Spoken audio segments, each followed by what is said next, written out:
Bonjour à tous et bienvenue dans ma pause diète, le podcast où on donne la parole aux diètes. Je m'appelle Alicia, je suis diète en devenir et je travaille chez Mon Suivi Diète, un logiciel pour les diètes. Chaque mois, je pars à la rencontre de diététiciennes et diététiciens passionnés par leur métier pour nous raconter leur histoire et nous partager leurs anecdotes, conseils, difficultés, réussites, questionnements et expériences. Diète en libéral, en hôpital, en clinique, en visio, à temps plein, chacun de mes invités partage ici sa vision de la diète, ses observations, ses coups de gueule, ses épreuves et la réalité du métier. Pour ce premier podcast, je reçois Alexandra Espel du compte Alex Diète. Alexandra est diététicienne en libéral depuis 2 ans et officie exclusivement en visio. Pour se faire connaître de sa patientèle, elle utilise les réseaux, notamment Instagram, sur lequel elle compte plus de 19 000 followers. Mais cela permet-il d'obtenir une patientèle engagée ? Comment s'organise-t-elle pour gérer création de contenu, consultation, tournage, vie privée et suivi des patients ? Durant cet épisode, nous tenterons de répondre à toutes ces questions. J'espère que ce podcast vous plaira et je vous souhaite une bonne écoute.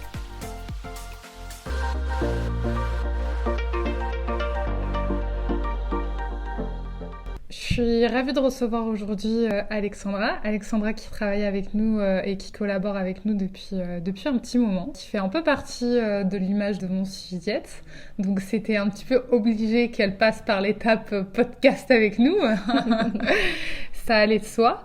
Donc je vais te laisser un petit peu te présenter, Alex, et nous dire un petit peu tes formations, ta date d'obtention du diplôme, et voilà, nous en dire plus. Alors, merci de me recevoir sur ton podcast. Ça me fait super plaisir que tu puisses m'intégrer dans tes petits projets. Donc moi, c'est Alexandra, je suis diététicienne nutritionniste, diplômée depuis 2017. J'ai une spécialisation dans la nutrition du sportif. Et puis après, au fur et à mesure de mon expérience, je me suis formée sur tout ce qui était diététique psycho-comportementale avec Florence Affer. J'ai fait aussi quelques webinaires sur tout ce qui est pathologie féminine. Et puis après, je me forme aussi sur tout ce qui est réseaux sociaux, en autodidacte, mais aussi en suivant tous les podcasts, les webinaires et les newsletters que je peux trouver sur le net, mais aussi formation pour être community manager et pouvoir avoir en fait toutes les clés pour me débrouiller sur les réseaux sociaux. Ça fait beaucoup de choses donc. Mais je sais que ta particularité, c'était aussi que tu as fait tes études en Belgique, je crois. Oui, c'est ça. En Belgique, c'est pas le même nombre d'années d'études qu'en BTS diététique ici. Qu'en France. Non, en Belgique, c'est pas la même formation. C'est une formation déjà sur 3 ans en temps plein, donc avec des journées bien pleines. C'est ce qu'on souhaite faire aussi ici, de toute manière, arriver à faire sur 3 ans. Mais c'est pas mal, ça devait être moins condensé que nous, en tout cas. C'était quand même super condensé. Et d'ailleurs, là, ce week-end, sur le salon, il parlait de passer à 4 ans de formation vraiment pour pouvoir encore être plus complet et être plus à jour aussi avec les avancées actuelles. Oui, parce que ce qu'on vous dit pas, c'est qu'on était toutes les deux la semaine dernière sur le salon à la FDN, les journées européennes francophones des diététiciens, et on s'est retrouvés là-bas. Alexandra assistait à toutes les conférences comme une élève assidue pendant que Mon Suivi Diète tenait son petit stand. Du coup, moi, Alexandra, aujourd'hui, donc on se retrouvait pour parler aussi de tes réseaux sociaux où tu es quand même très présente sur les réseaux. Tu comptabilises aujourd'hui 19 600 followers, ce qui fait quand même de toi un compte avec de l'influence.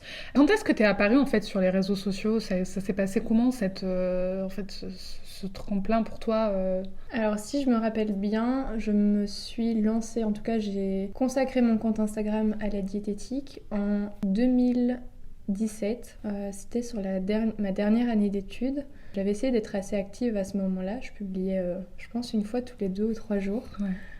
Je me rappelle, je faisais des mises en scène, recettes, prises de tête, clairement. J'allais acheter plein de graines différentes, je mettais un fond blanc et puis j'essayais de combler tous les trous par des graines, par des herbes. Enfin, c'était plutôt artistique. T'avais acheté du matos quand même ? J'achetais plutôt fond blanc de base, mais après c'était plutôt en termes d'aliments, en termes de vaisselle. Beaucoup moins de matériel que de ce que j'ai maintenant. Ouais, aujourd'hui j'ai bien l'impression quand même que t'es armée trépied, c'est elle qui nous a conseillé le trépied pour bosser chez Mon Suivi Diète d'ailleurs. Oui, du coup tu semblais, c'était les premiers trucs. Ouais, c'était le tout début. Puis forcément c'était difficile, enfin je m'y connaissais pas du tout, donc ça ne grandissait pas comme je le voulais. Puis après, j'ai eu d'autres activités professionnelles qui ont fait que j'ai un peu délaissé mon compte Instagram et je pense que je l'ai repris vraiment beaucoup plus activement, on va dire, pendant le confinement. Puis après, j'ai déménagé. Donc le temps forcément de me réinstaller, de reprendre un peu le rythme des réseaux sociaux. Je suis, on va dire, vraiment hyper active sans arrêt depuis que je suis arrivée à Marseille, donc ça va faire 2 ans. Mais tu dirais qu'en fait, tu es hyper active. Est-ce que tu vois la différence, c'est plutôt sur la qualité du contenu ou plutôt sur le fait d'être active tous les jours qui t'a fait, tu penses, te permettre d'avoir autant d'abonnés? Le fait de m'y être consacrée, je dirais que c'est le fait de pratiquer en fait. Le fait d'être active, ça m'a fait aussi la main sur les photos, sur la création de contenu. Ça m'a fait aussi évoluer en termes de matériel, en termes de création de contenu. Et je pense que c'est ce qui a fait aussi, ce qui a favorisé la croissance de mon compte, mais aussi de la qualité de mon travail. Parce que du coup, est-ce que avec la croissance de ton compte, c'est allé comment? C'est-à-dire, est-ce que au fur et à mesure, tu faisais plutôt du contenu? Là, tu me parles de recettes. Après, t'es allé tout doucement vers du contenu informatif?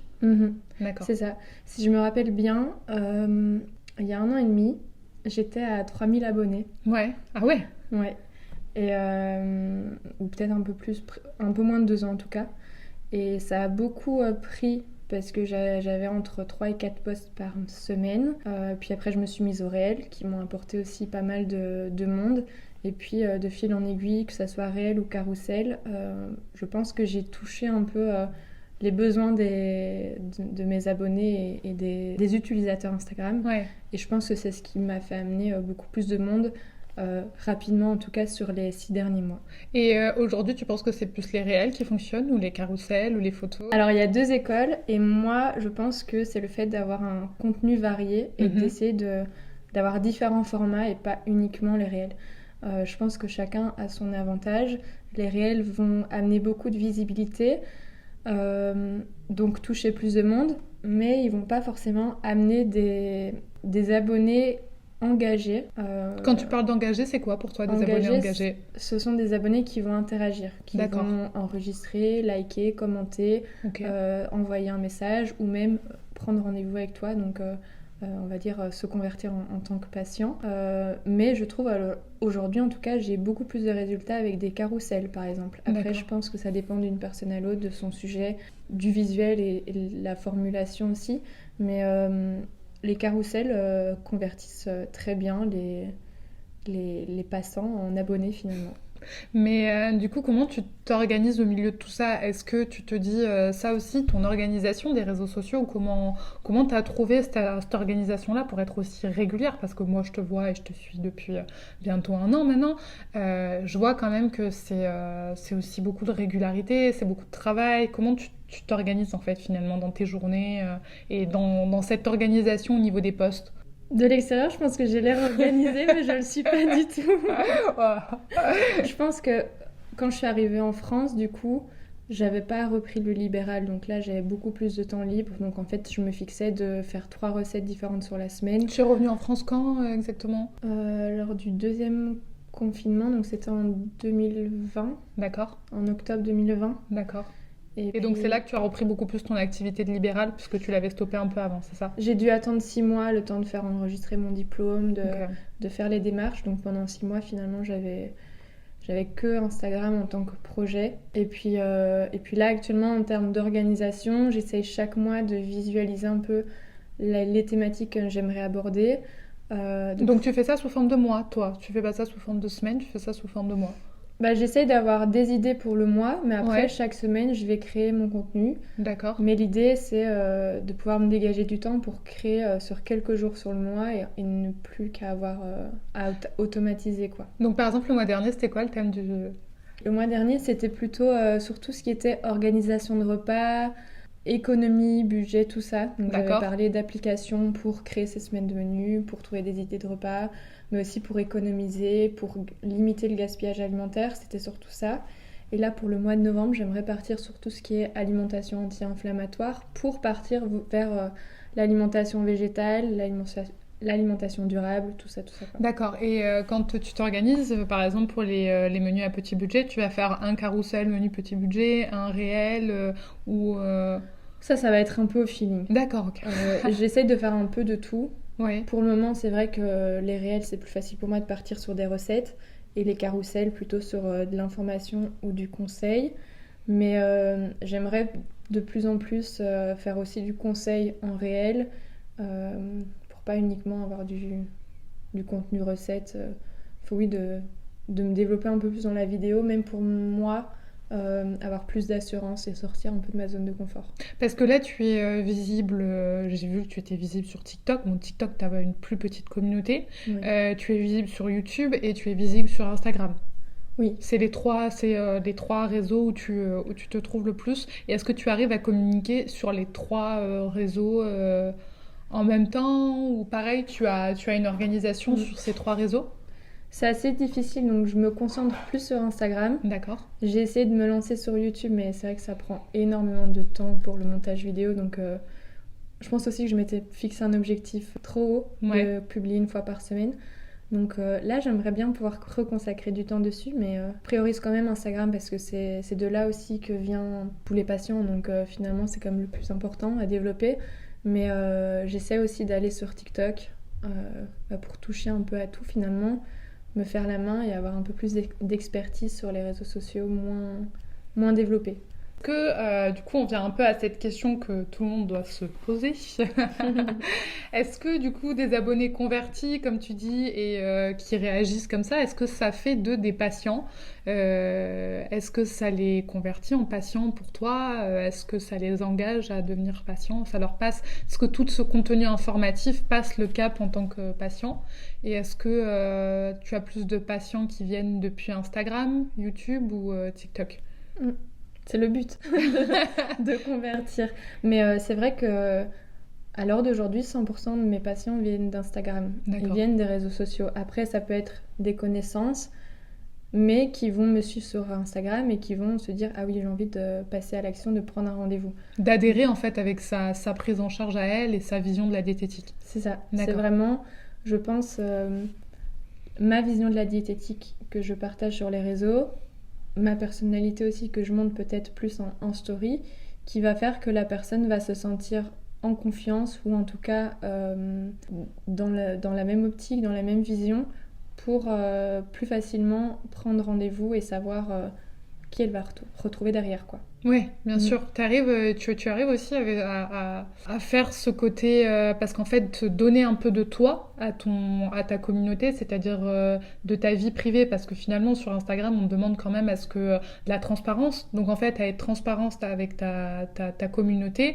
tout en apportant finalement ta vision de la diététique, ces deux parallèles-là. Est-ce que c'est pas trop intrusif? Tu arrives à garder un peu du recul là-dessus? Je pense qu'il faut se mettre une limite. Mais je pense que c'est quand même essentiel de montrer, comme tu dis, de la transparence, justement, pour pas avoir cette image figée de la diététicienne professionnelle de santé qui peut être en hospitalier, par exemple. Bon, c'est peut-être un peu cliché, mais je veux dire, c'est important de montrer, d'humaniser son compte Instagram. Ouais, et comment tu arrives à le faire, ça? Est-ce que pareil, tu as une organisation ou est-ce que des fois tu te dis, tiens, j'ai reversé mon café ce matin, comme ce matin, et tu vas le dire, est-ce que tu vas donner de ces bribes-là à ta communauté? Je sais que tu le fais parce que moi je te suis régulièrement et je sais très souvent tu échanges aussi avec ta communauté, tu as aussi des diététiciennes qui te suivent sur la difficulté, par exemple, que c'est que d'être en visio en permanence et tes coups de mou. Est-ce que ça, t'es en accord avec ça? Est-ce que ou c'est instantané pour toi? Je veux dire, de toute façon, tu peux pas le prévoir, j'ai envie de te dire. Mais... Oui. Je pense qu'il faut le montrer un petit peu, mais Instagram, ça reste quand même les réseaux sociaux, ça reste quand même une plateforme de divertissement. Donc les gens, ils viennent pas pour voir quelqu'un qui se plaint et qui montre qu'elle est dépressive ou que ça va pas du tout. Je pense qu'il faut quand même montrer un petit peu pour, comme je t'ai dit, pour humaniser et nous rendre accessibles aussi. Parce que c'est pas parce qu'on est sur Instagram qu'on a beaucoup d'abonnés qu'on n'est pas accessible, donc c'est important. Donc oui, j'essaie de partager mon quotidien d'entrepreneur, mon quotidien d'humaine et mon quotidien de diététicienne. Et même si de base, je montre que je travaille pour motiver les diètes, ça impacte aussi mes patients qui m'ont déjà dit Ah, j'ai vu que vous avez travaillé dans un café, c'est super chouette, ça m'a donné envie d'aller me prendre un café seul ou d'aller travailler dans un café, lire un livre. Et finalement, ça impacte beaucoup plus que ce qu'on pense. Mais après, oui, il faut garder une barrière avec sa vie privée parce qu'on reste quand même professionnel de santé et voilà, j'ai pas envie que mes patients sachent tout ce qui se passe derrière dans ma vie privée, quoi, ce qui est normal. Oui, mais je les rejoins sur cette histoire de café parce que très souvent je pense à toi. Je veux m'en aller à Columbus ou un truc sympa et je me dis tiens, Alex, elle fait ça régulièrement, c'est cool, elle a pas de mal à le faire. De toute manière, c'est un peu ce truc aussi, c'est que t'es en permanence un peu nomade aussi en télétravail, donc tu peux bouger. Comment tu le gères ça aussi, d'être en permanence finalement à la maison, de devoir un peu cette solitude de diète. Bon, après, tu me diras, en cabinet, tu peux être très seule aussi, mais comment tu le gères? C'est vrai que c'est un sacré budget d'aller travailler dans des cafés. Surtout à l'heure d'aujourd'hui, par exemple, Columbus. Quand j'ai commencé à aller chez eux, c'était 4,20€ le café. Maintenant, on est à plus de 5€. Ah ouais. Mais le café, c'est pas un tout petit café, c'est pas un expresso, rassure-moi. C'est un matcha. Mais... Ah voilà. Ah oui, raconte-moi tout. Ouais. Mais ouais, j'essaye d'avoir... Bon, c'est pas facile parce que je suis passée d'un 30 mètres carrés à un appartement avec 2 pièces. Donc forcément, c'est plus agréable maintenant d'avoir vraiment la possibilité de travailler dans ma cuisine, salle à manger et avoir vraiment une table de travail. J'ai aussi mon espace chambre qu'il faudrait que j'aménage aussi en bureau. Puis j'essaye parfois d'aller travailler dans des cafés aussi pour être en contact avec des gens en fait et sortir un peu de chez moi parce que c'est un peu... énergivore aussi d'être seule et d'essayer d'avancer seule. Donc ouais, ça me fait du bien d'aller travailler dans des cafés pour avoir un autre environnement et en fait ça aide aussi à rebooster et à aller développer la créativité, quoi. Oui, et puis j'ai vu que tu avais d'autres diètes avec lesquelles tu discutais régulièrement aussi. T'échanges vachement aussi avec les autres diètes. Vous vous entraidez en fait. C'est vrai que j'ai beaucoup de réactions de diètes, jeunes diètes ou non, quand je montre un peu les aléas de l'entreprise, de l'auto-entreprise. Et c'est vrai que ça fait un petit moment que je pense à faire des cafés Zoom, enfin je sais pas comment appeler ça, mais de pouvoir organiser des moments pour rassembler 4, 5, 6 diètes, qu'on se voit en visio, qu'on échange un petit peu sur nos pratiques ou sur nos baisses de morale. Je pense que ça peut beaucoup aider et montrer la réalité qu'il y a aussi derrière les réseaux sociaux parce que mine de rien, il y a beaucoup de comparaisons, volontaires ou involontaires, mais on est facilement à se comparer aux autres, à croire que ça se passe mieux chez les autres, à croire que ça se développe beaucoup plus vite aussi chez les autres, alors que finalement, en échangeant, en discutant, on se rend compte que c'est pareil chez tout le monde. Mais c'est vrai que quand on voit ton compte, on se dit finalement 19 000 followers, c'est égal 19 000 patients finalement. Oui, non, pas du tout. Est-ce que c'est le cas finalement Non. Non. Pas forcément. Oui. Après, je pense que j'ai une pratique différente aussi dans le sens que j'ai un degré de saturation. Je suis pas la diète qui peut enchaîner une dizaine de patients sur la journée. Je préfère me limiter à 6, voire maximum 7 patients sur la journée et pouvoir m'investir à 100%, surtout que je fais des consultations plus longues. Mes consultations, elles durent entre 45 minutes, 1 heure. Combien tu les factures d'ailleurs ? Là, ça va dépendre... Ça va dépendre du taux... ça va dépendre du nombre de consultations. Ouais. En fonction de mes pratiques, forcément, on évolue dans le tarif aussi. D'accord, ok. Et parce que tu fais des packs toi aussi. Je sais qu'il y a beaucoup de diètes qui font ça, des packs aussi. Les packs, c'est... Là, j'ai mis en place des packs de consultation dernièrement. Ouais. Parce que je me rends compte que le fait que le patient puisse déterminer le nombre de consultations sur lequel il est engagé, ça l'investit plus. D'accord. Déjà, le fait que déjà il ait payé ses consultations, ça l'investit plus, mais aussi de se dire, ok, j'ai 7 consultations prévues, le plus gros du travail il sera peut-être fait avec cette consultation, donc autant m'investir. Alors que je pense que quand il prend à l'unité, il peut toujours se dire, ah ben j'ai pas encore payé, du coup je vais peut-être repousser mon rendez-vous parce que j'ai pas pu appliquer les conseils. Et du coup, le patient, il est moins engagé, moins motivé. Ouais, En tout cas, c'est ce que j'ai observé de mon ouais, j'ai côté. beaucoup de diètes qui m'ont fait, qui effectivement me font ce retour-là que d'avoir ce système de pack, ça permettait aux patients de rester engagés.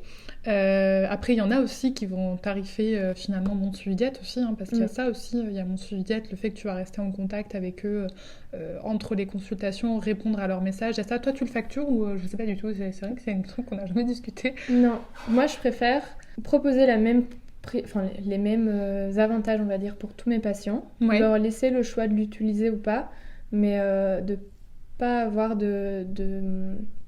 cette liberté de choisir ou pas. Parce que ça, j'ai remarqué aussi, certains patients vont peut-être choisir l'option sans application pour diminuer un peu les frais, mais au final, j'ai remarqué aussi beaucoup moins d'engagement du patient parce que il était un peu plus délaissé, on va dire, dans le sens qu'il n'avait pas ce contact entre les consultations et l'application. Donc pour préserver la qualité de mes suivis, j'ai préféré l'intégrer et le proposer d'emblée, quel que soit le tarif, quel que soit le pack de D'accord, consultation. donc toi, quel que soit le pack de consultation, mon suivi diète est dedans, il est intégré dedans? Ouais. D'accord, ok, super. Après, certains patients vont l'utiliser vraiment de façon hyper complète et d'autres patients, ils vont juste l'utiliser pour m'envoyer des messages. D'autres, ils vont juste l'utiliser pour traquer un petit peu les sensations alimentaires et pas forcément pour me partager leur repas parce qu'ils n'ont pas le temps, parce qu'ils font pas de photos en public au travail, par exemple.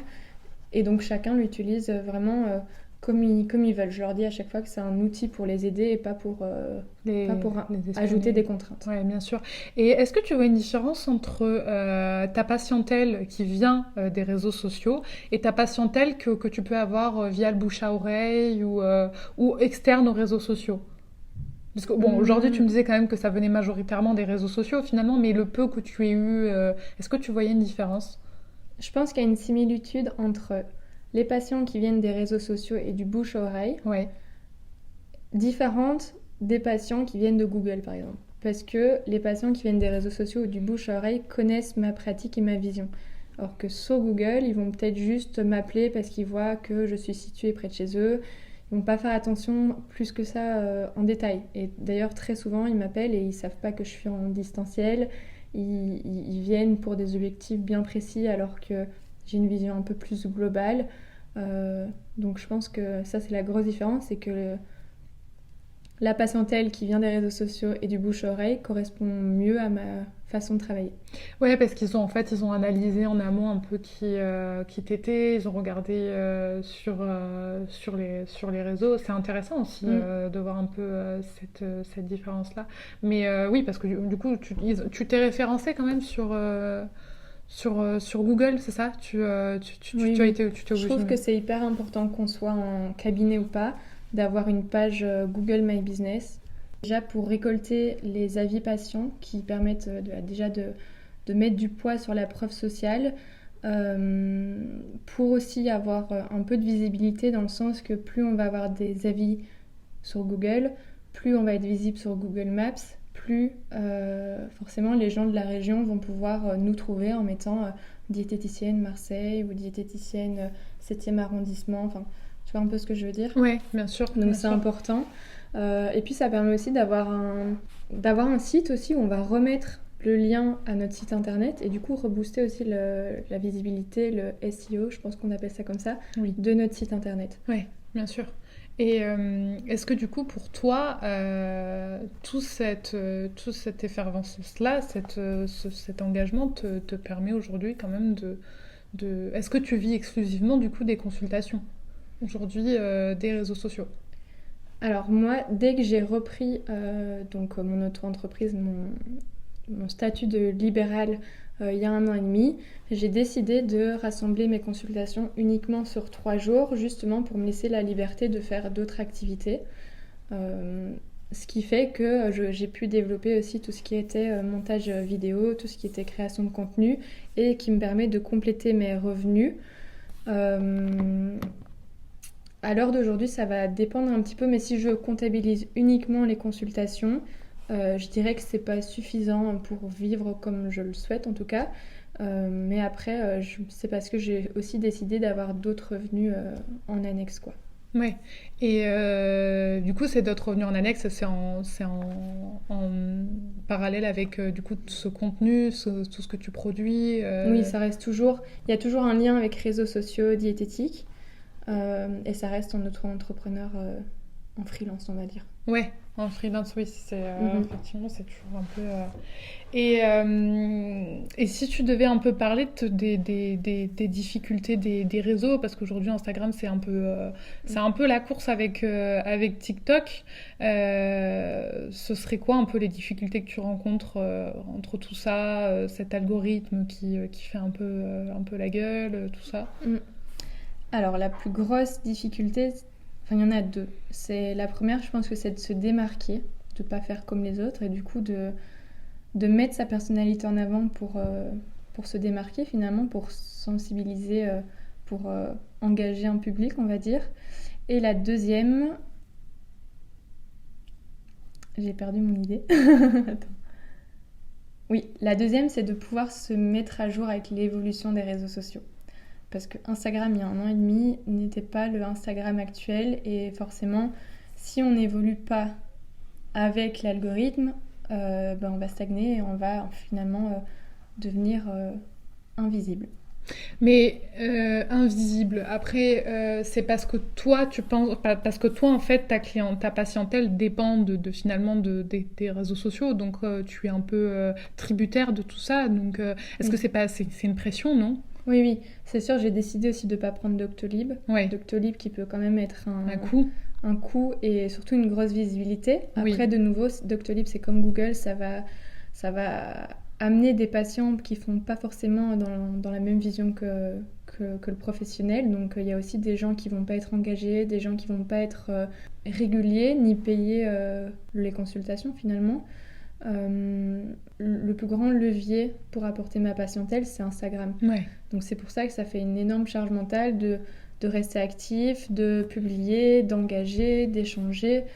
Parce que finalement, si je ne suis pas active, la patientèle, elle stagne un petit peu. Cette pression-là, t'as un peu des tips pour contrer comment toi-même t'essayes un peu de pallier à tout ça, cette pression des réseaux sociaux, de déconnecter, tu vois, Parce qu'on sait que nous aussi, chez Mon Suivi Diète, on est beaucoup sur les réseaux sociaux.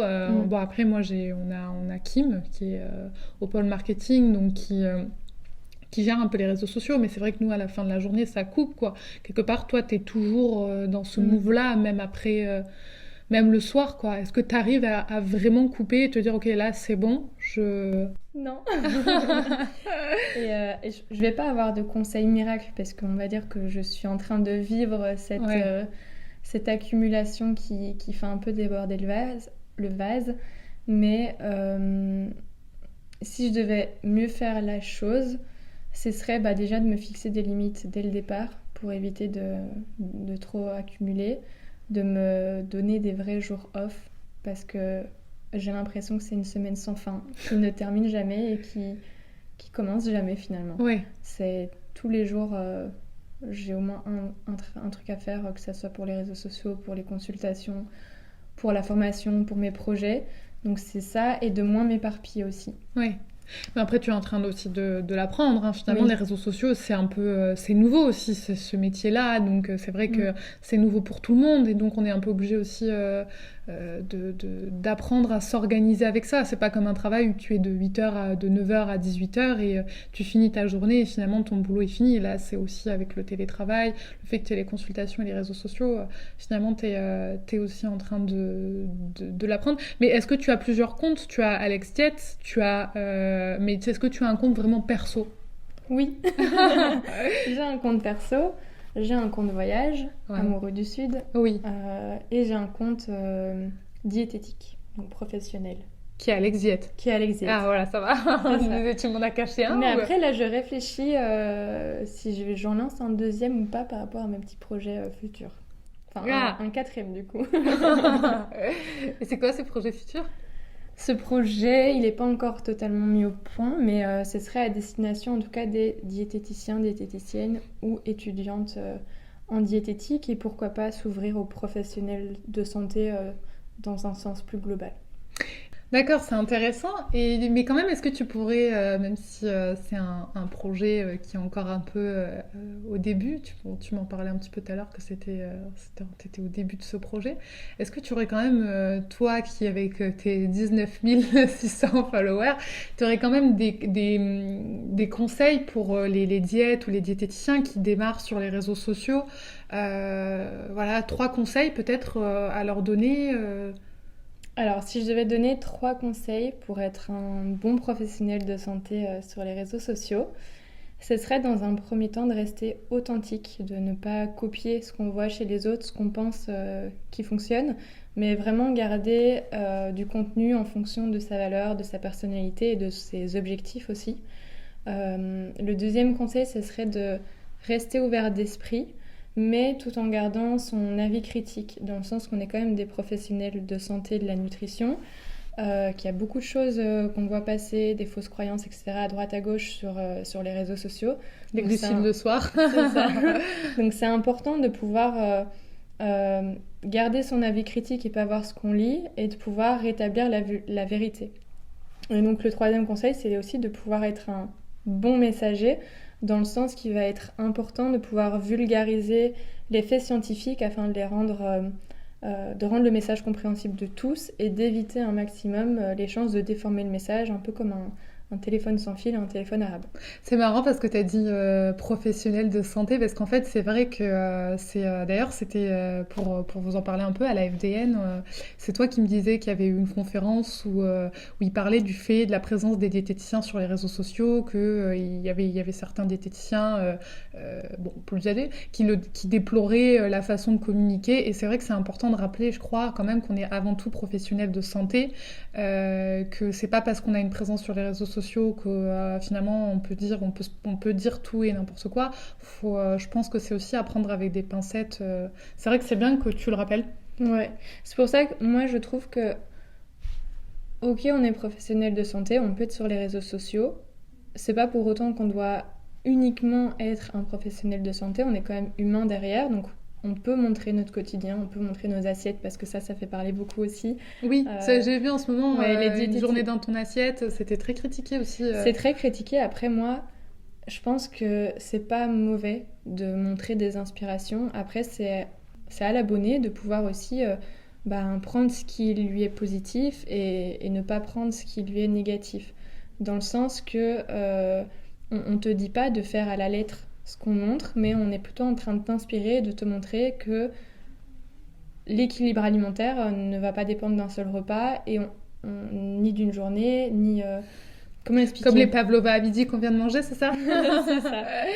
C'est vraiment, oui, on peut montrer notre quotidien, on peut mettre un peu d'influence, même si c'est pas vraiment de l'influence, mais ça ne nous empêche pas de faire de la promotion, par exemple. Enfin, voilà, on reste humain et ça ne nous empêche pas d'être aussi un peu un micro-influenceur ou un créateur de contenu, en tout cas.